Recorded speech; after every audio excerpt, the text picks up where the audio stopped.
Se você está aqui e pretende trabalhar como agente autônomo de investimentos, fica aqui comigo nesse vídeo porque eu vou bater um papo com a Maiana Almeida. Maiana Almeida, ela era gerente de uma instituição financeira e resolveu fazer esta migração. E, aliás, isso tem sido muito comum nos dias de hoje, né? O gerente de uma instituição fazer uma migração para trabalhar como agente autônomo de investimentos. Então, se você eventualmente se encaixa nessa situação, fica comigo porque vai valer a pena esta conversa. Vou chamar a Maiana aqui. Vou colocar lá na parede, fazer umas perguntas para ela e vamos ver que bicho que dá este trem. Pera aí, Maiana. Olá, dona Maiana Almeida, tudo bem? Obrigado por você conceder o seu tempo para esta conversa que promete ser agradável. Oi, tudo bem? Ó, vamos ver, eu vou contar aqui, vou confessar isso para quem está assistindo a gente. Acho que já é a segunda vez que a gente grava, né? Porque a primeira vez o som não colaborou, mas agora vai ficar bom. Vamos lá, Mai. Da onde que conta pra gente, onde é que você tá, pelo amor de Deus? Porque eu tô em São Paulo, você está em? Eu tô em Rondonópolis, no Mato Grosso. Que legal. E como é que tá nessa quarentena? Tá tudo fechado? Nós estamos em lockdown nessa semana aqui. Tipo, literalmente, não pode sair de casa, é isso? Literalmente sem sair de casa. Caramba. Decreto municipal, É. deve faz uns 10 dias, que tá proibido a venda de bebida alcoólica na Aí, cidade. aí a turma endoida, né? Fazer lockdown tudo bem, mas proibir a cachaça não, né? Uhum. Vem pro Mato Grosso, Thiago. Oi? Vem pro Mato Grosso, só espera o lockdown, eu acho. Não, quando eu passar o lockdown e puder tomar uma cerveja, eu vou, tá? Se bem que faz tempo que eu não bebo, mas vamos lá. Mai, conversas à parte, tricotadas à parte, quero colocar você aqui na parede e te fazer muitas perguntas a respeito da sua profissão de agente autônomo de investimento, talvez, inclusive, não só sobre a profissão, mas como foi para você essa migração, como que você se adaptou, como você está se adaptando a isso. Eu acho que isso pode contribuir com quem está vendo a gente. Está preparada? Claro, vamos lá. Ó, Mai, primeira pergunta que eu quero fazer é o seguinte: você não nasceu e falou assim, eu quero trabalhar no mercado financeiro, né? Ou seja, eu tô brincando com você para dizer o seguinte: antes de você chegar no mercado financeiro, o que que você fazia? Qual que era a sua profissão? Como que você, em algum momento, falou, puxa, eu acho que dá para eu trabalhar no mercado financeiro? Conta um pouco do seu background pra gente, por favor. Tá, vou trazer um pouco desse background que eu acho que é interessante, como você mesmo disse. Boa parte da minha vida, eu não trabalhei no mercado financeiro.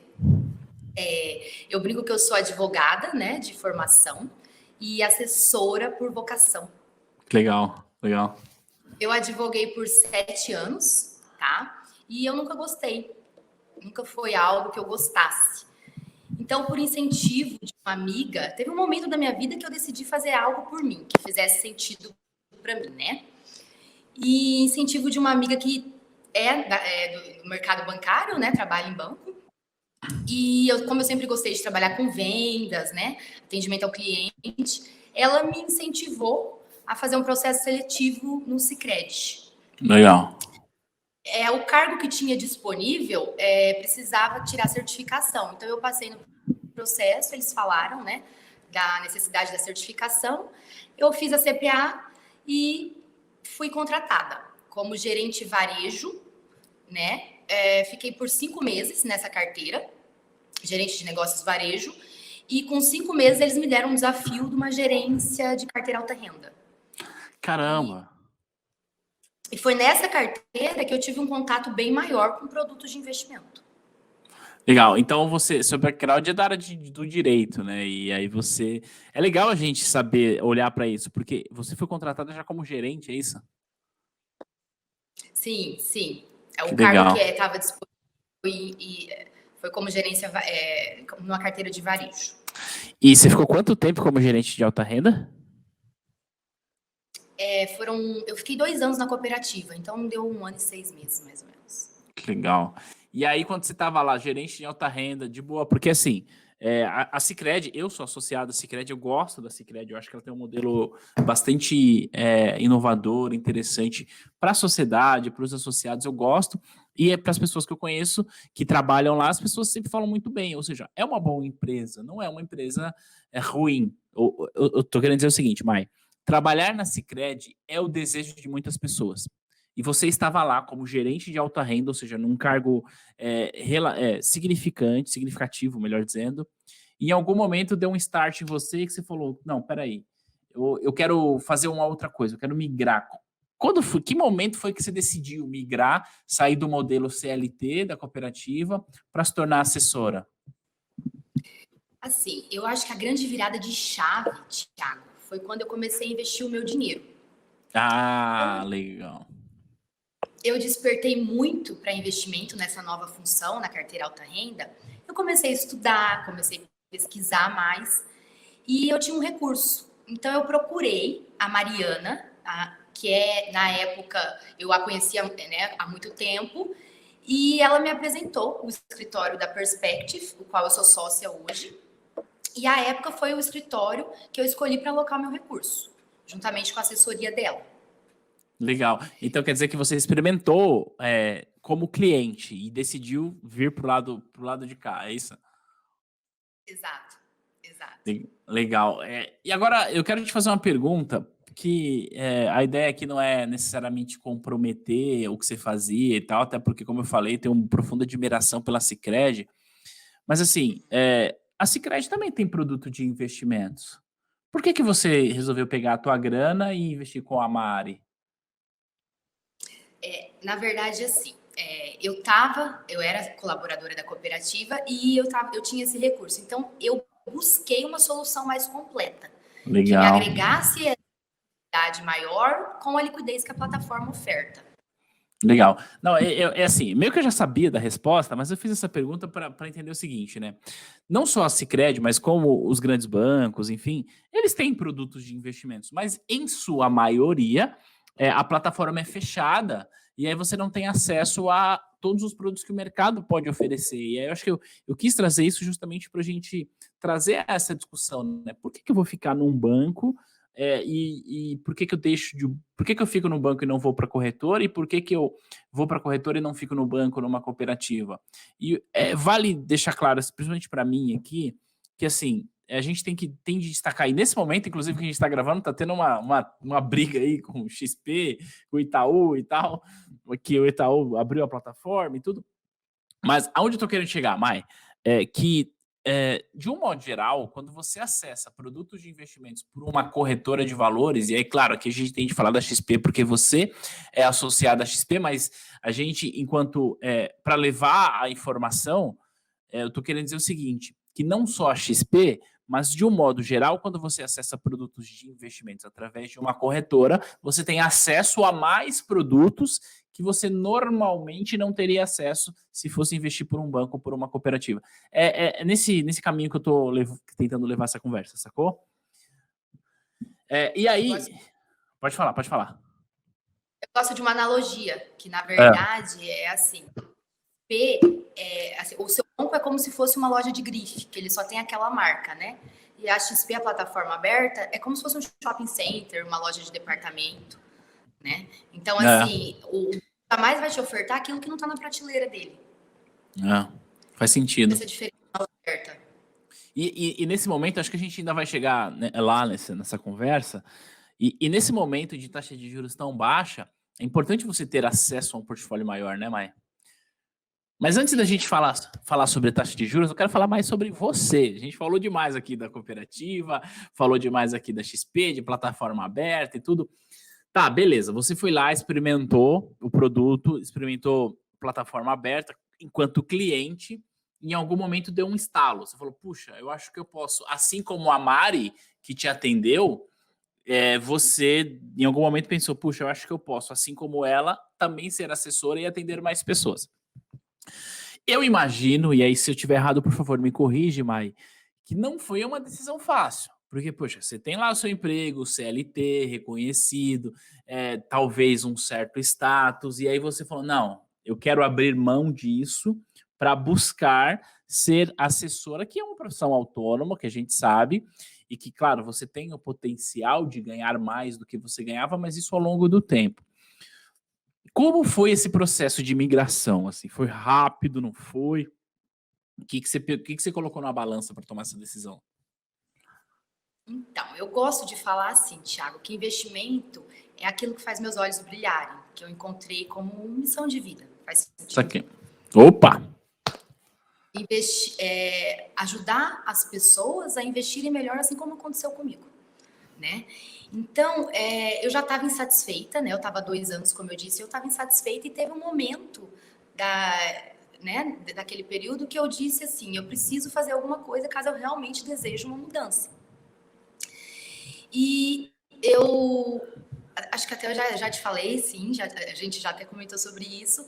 Eu estava, na verdade, a priori, eu iria estudar para o CEA, para tentar um outro cargo ainda no mercado bancário.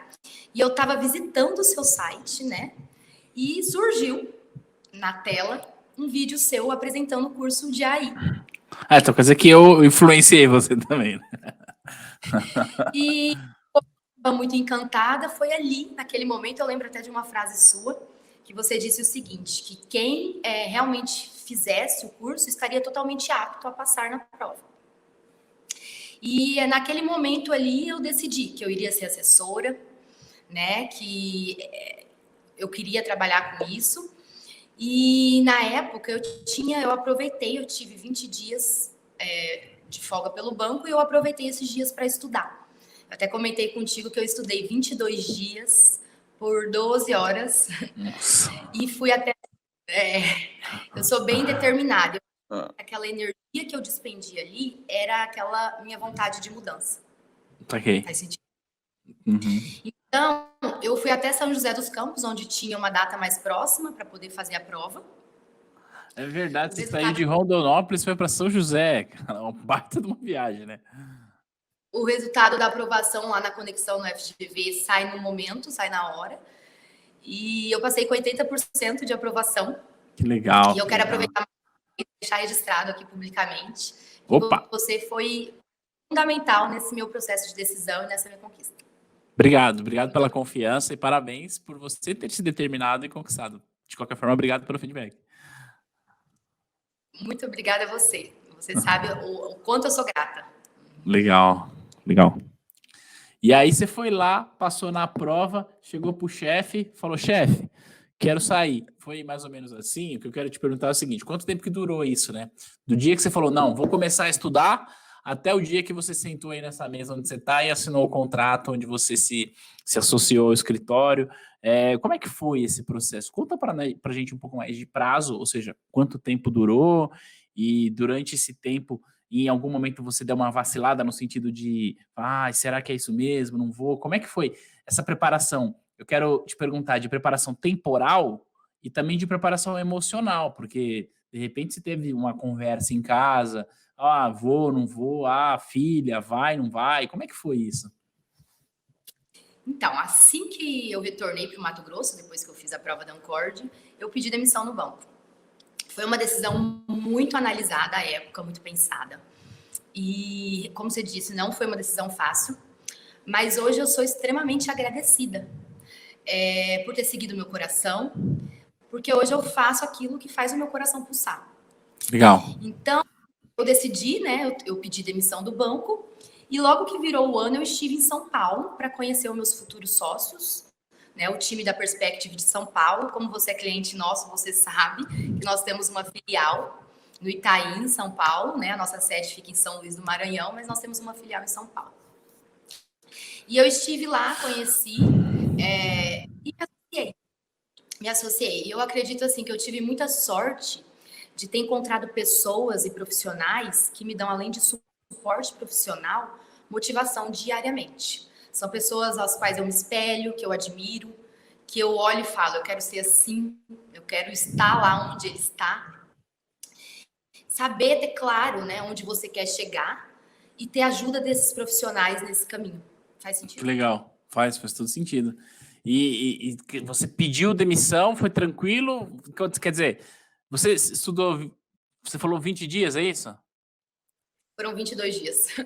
Você estudou 22 dias, você passou na prova rápido, você se associou na prova, se associou à Perspective muito rápido. Ou seja, quanto tempo? Durou o quê? 1 mês, 2 meses esse processo de imigração? Na verdade, assim, eu passei na prova e logo que virou o ano, né? Eu passei no final do ano e que eu fui conhecê-los. Tá. Anteriormente, eu tive contato com a Mariana, Ah, né? legal. Que era a minha na época e que tinha me apresentado o escritório. Legal. Aí vem cá, você começou a trabalhar como assessora, é recente, né? Do dia que a gente está gravando isso. E você meio que chegou meio que num furacão, né, Mai? Porque, bom, março teve lá o Corona Crise, que derrubou as bolsas do mundo inteiro, não sei quanto circuit breaker, além disso veio aí a quarentena forçada. Como é que tá o coração aí, pensando, falando, caramba, agora que eu cheguei, ainda tá tudo parado, ou seja, como é que tá esse processo de você trabalhar durante a quarentena? Você tá conseguindo produzir? Tá dando saudade da cooperativa? Não tá? Eu até comentei esses dias sobre esse tema no Lucro do Dia, no canal do André Souza, né, que é o nosso sócio. Uhum. Eu tive facilidade nessa prospecção justamente por ser nascida e criada aqui na cidade, tá? Legal. Então eu conheço todo mundo, muita gente por aqui, né? Uhum. E então eu acredito assim, como a nossa profissão ela pode ser exercida de home office, esse novo normal, né? Essa aceleração do feito online causado pela pandemia, nós aproveitamos para intensificar a nossa rotina no escritório. Então a gente intensificou nossos check-ins, reuniões de cenário, reuniões de mercado, check-out de mercado. E ainda eu tive a possibilidade de fazer reuniões online com esses novos clientes, juntamente com os meus sócios, os fundadores, né, da Perspective.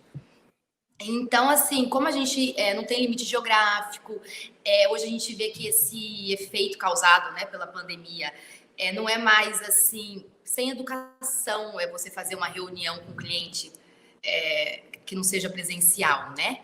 E eu acredito que vai estar cada vez mais presente. Cada vez mais presente.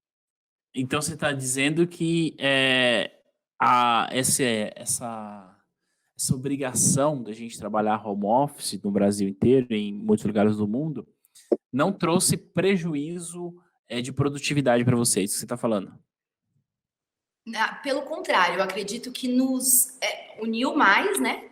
E nós aproveitamos para poder intensificar. Legal. Entendeu? Então, é porque modelar o novo normal, entendeu? O novo normal e o novo formato do escritório. Legal. Então, assim, você não perde mais tempo em deslocamento, então você termina uma reunião com o cliente, você já pode engatar com outro cliente ali, porque já tá, né? Então, enquanto presencial, você podia marcar, sei lá, 3, 4 visitas por dia, na melhor das hipóteses. Trabalhando em home office, você pode marcar 8 visitas e vai embora, né? Então dá para você aumentar a produtividade. E vem cá, já que você está falando com mais clientes, agora eu quero trazer essa conversa mais para um cenário de mercado mesmo, que eu queria te ouvir, porque eu, apesar de ter a certificação, eu não atuo como assessor, mas eu acabo recebendo muita demanda, às vezes de aluno, às vezes de pessoas que me conhecem mesmo, sabem que eu sou do mercado financeiro, sobre investimentos e tal. E a questão que eu tenho percebido, mas aí eu até gostaria de te perguntar, porque talvez eu não esteja correto, porque a minha amostragem é muito menor, já que eu não atuo como profissional disto. Queria te perguntar o seguinte: como que você tem sentido se tem algum tipo de mudança de comportamento do investidor, quando o investidor. Deixa eu tentar simplificar isso. O que eu estou querendo perguntar é o seguinte, Mai, sei lá, 5 anos atrás, a gente tinha uma taxa de juros aí de 10, 12, sei lá, 14% ao ano, lá na época da ex-presidente Dilma. Ou seja, era fácil você investir. Agora a gente está com uma taxa de 2,25 e a minha percepção é que os investidores começaram a se coçar, ou seja, se incomoda agora deixar o dinheiro na poupança para ganhar 1,2, 1,3 ao ano. E aí a percepção eu acho que a galera tá mudando de comportamento. Como é que você tem visto isso com os teus clientes? Já que, imagino eu, o relacionamento que você tem com os seus clientes de agora, ele é um relacionamento mais longo, né? Porque muitos provavelmente quiseram te acompanhar. Como você tem olhado para isso? Será que a galera tá mudando mesmo vou falar uma palavra aqui que é uma palavra batida na internet, mas eu vou falar. Será que a galera tá mudando o mindset dela em relação a investimentos? Total. Como eu iniciei a minha prospecção no final do ano passado, eu senti essa resistência. Eu tinha, né, os meus ex-associados, onde eu sabia onde o recurso estava alocado, E eu vi que eles não quiseram ter aquela exposição. Em razão do cenário de bull market que nós víamos, da máxima histórica, né, a alta da bolsa. E esses mesmos clientes, com a crise do coronavírus, nos procuraram. Em razão das oportunidades, né, que surgiram, e em razão do descontentamento por parte da instituição onde eles têm o recurso alocado. Legal. Como você disse, Thiago, eu acho que é interessante a gente trazer esse panorama, né, da Selic no tempo. Nós vínhamos, né, de uma Selic lá em 2015, 2016, de 14,25, né? E desde então, a política monetária exercida pelo Banco Central é uma política monetária expansionista que vem sendo feito cortes nessa taxa, né, para poder controlar a inflação e aquecer a economia, tá? E a gente sabe que países como Estados Unidos, alguns países europeus, Japão, têm taxas de juros muito baixas. Alguns países da Europa e Japão têm taxa de juros até negativa. E países emergentes, tá? Não só o Brasil. Vários outros. Vamos falar de alguns aqui. Colômbia, Paraguai, né? Chile, taxas de juros muito baixas. Então, eu até tenho um gráfico que eu acho que é interessante a gente trazer, que eu vi esses dias, que é assim, lá naquela Selic, 2014 e 2015, 2015 e 2016, de 14,25, para você dobrar o seu capital na renda fixa, você precisaria de 5 anos, tá? Numa Selic de 2018 e 2019, de 6,5, lá na época do Temer, você precisaria de 11 anos. Essa Selic de 2,25, que nós estamos hoje, você precisa de 32 anos. Uau! Muito expressiva. Tá? Tem uma outra visão que eu gosto muito de um gestor que eu adoro, que eu admiro muito, que é o Henrique Breda, do Alasca. Ele fala que, assim, que ele nunca viu a pessoa conseguir crescer patrimônio apenas alocado a CDI. Que isso é dinheiro em cima de dinheiro. Então, se você quiser realmente agregar essa rentabilidade, você tem que buscar ativos da economia real. Ativos que, né, geram lucro, que agregam valor, tá? E a gente já vê esse movimento acontecendo. A gente sabe, assim, que lá nos Estados Unidos, os países, né, desenvolvidos, mais de 90% dos investidores operam por meio de plataforma aberta. No Brasil, não operam por banco. No Brasil, esse dado é o inverso. Apenas 10%, um pouquinho mais, estão nas plataformas, né? Então, sabe que, na verdade, esse novo cenário é essencial, essa diversificação, e a gente já vê isso acontecendo como o número de CPFs da Bolsa, que só em 2020 cresceu mais de 700 mil. Foi... 1,5 milhão, mais ou menos, foi para quase 2,5 milhões, e ainda é uma parcela ínfima da população. A gente está falando de... Né, e aí tem um detalhe, né, Maia? A gente está falando de 2020, que o primeiro semestre de 2020 foi absurdamente volátil, absurdamente turbulento, e mesmo assim aumentou a base de investidores. Então isso, eu acho que é um dado interessante para a gente analisar, né? É interessante, inclusive, assim, a forma que esses investidores estão agindo num momento de crise, ao invés de realizar prejuízo, aportando mais. Isso a gente viu acontecer. Tem até uma matéria que eu acho bem interessante a gente trazer também, que saiu essa semana no conteúdo XPI, do Fernando Ferreira, que é o nosso estrategista-chefe. E ele fala dessa rotação de ativos, dessa migração para renda variável, tá? Eu até anotei aqui, ele fala assim, que nós temos 7,1 trilhões na renda fixa. E desse valor, 3 trilhões estão nas mãos da família brasileira, pessoas físicas. E é muito parecido com o valor todo de mercado da Bolsa, que é 3,9 trilhões. Você entende? Então, ele diz assim, se a gente tiver uma visão conservadora de que pelo menos 5% desse dinheiro da renda fixa e da poupança migrar para a Bolsa, isso a gente está falando de mais de 1 trilhão de reais. Sim. Sem falar dos fundos de pensão e multimercado, que esses fundos, eles prometem um benchmark que, se eles forem entregar hoje com esse CDI que é um CDI mais 2, mais 3% ao ano, eles têm que ter pelo menos 25% do portfólio deles em ações. Então, esse fluxo comprador que a gente já vê acontecendo tem um grande potencial de aumentar. Legal. E isso responde já, inclusive, Maio, o que eu ia te fazer de próxima pergunta. Você acabou com as minhas perguntas aqui. Ou seja, em resumo, a gente tem uma mudança de comportamento do investidor hoje. E aí o que eu queria te perguntar, e você meio que acabou respondendo, mas acho que vale eu colocar isso na mesa, como é que você vê o futuro dessa profissão aí nos próximos anos? E aí você meio que já respondeu no sentido de, cara, se a gente tiver uma migração assim, extremamente conservadora de capital de renda fixa para renda variável, naturalmente esse mercado vai crescer. Mas eu queria ouvir tua percepção a respeito disso. Tá. Eu acho assim que esse movimento de disrupção do mercado e a nossa profissão também, né, tá apenas no começo. Tá? Essa necessidade de diversificação de portfólio, essa consciência de educação financeira, acho que a própria XP, né, abriu muito as portas desse mercado. E através da educação financeira mesmo. A gente tem a XP Inc., agora a gente tem uma nova escola, né, de investimento, a XPED. E o brasileiro está tendo essa consciência se ele não quiser apenas empatar com a inflação e às vezes até perder, né, ter juro real negativo. E a gente sabe, assim, que pela primeira vez o dividend yield da Bolsa está maior do que a taxa Selic.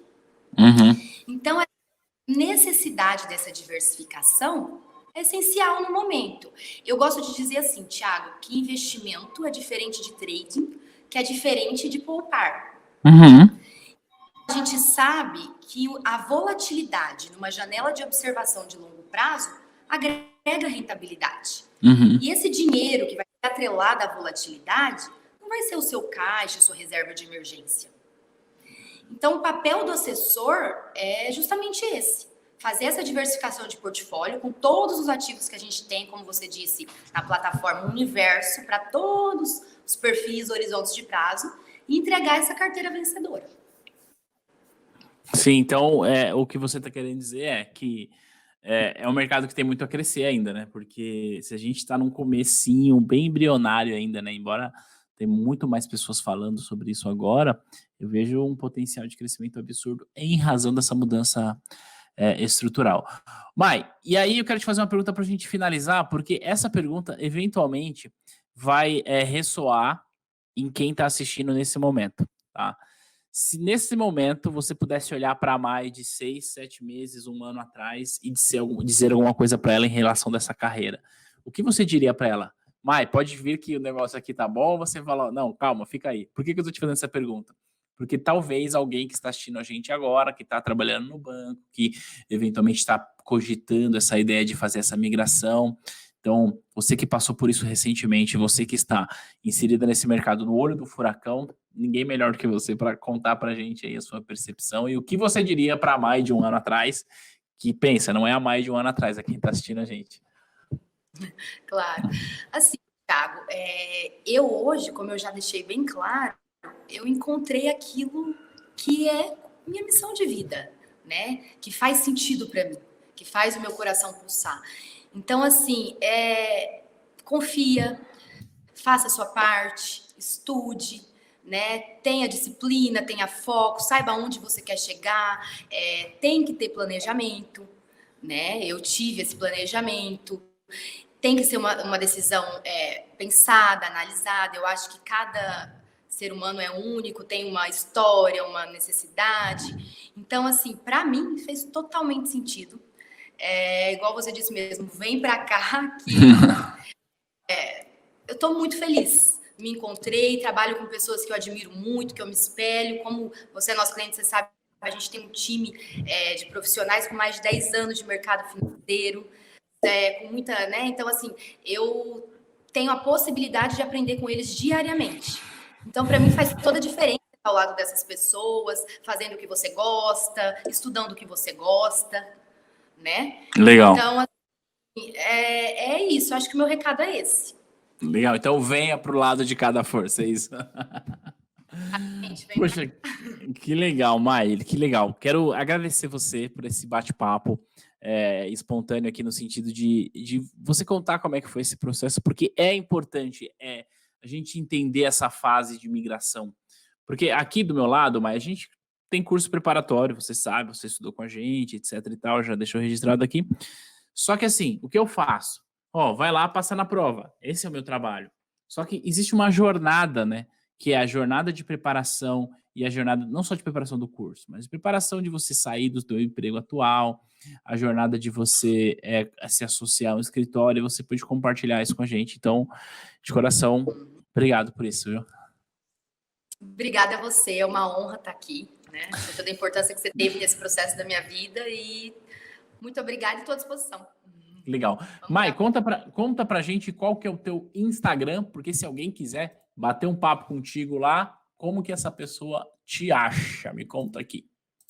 Qual que é o seu Instagram? Maiana Almeida. Deixa eu ver se eu escrevi certo. Se eu escrevi errado, Almeida. Opa, Almeida. Vamos ver. Se eu escrevi certo, aí você me fala, tá aí, ó. É este? Maiana Almeida. É isso? Isso. Peraí, que tem que ser. Peraí. Tem que ser chique, tem que colocar um arroba aqui, ó. Aí vai ficar legal. Arroba. Pois é, se você está aqui vendo a gente, quiser bater um papo com a Mai para ela falar mais sobre essa transição, pode chamar lá, Mai. Claro, chama lá, a gente bate um papo. Muito bem, sim, sensacional. Muito obrigado mais uma vez. E para você que está vendo a gente, se gostou deste material, deixa aquele joinha esperto e a gente se vê no próximo vídeo. Beijo, tchau!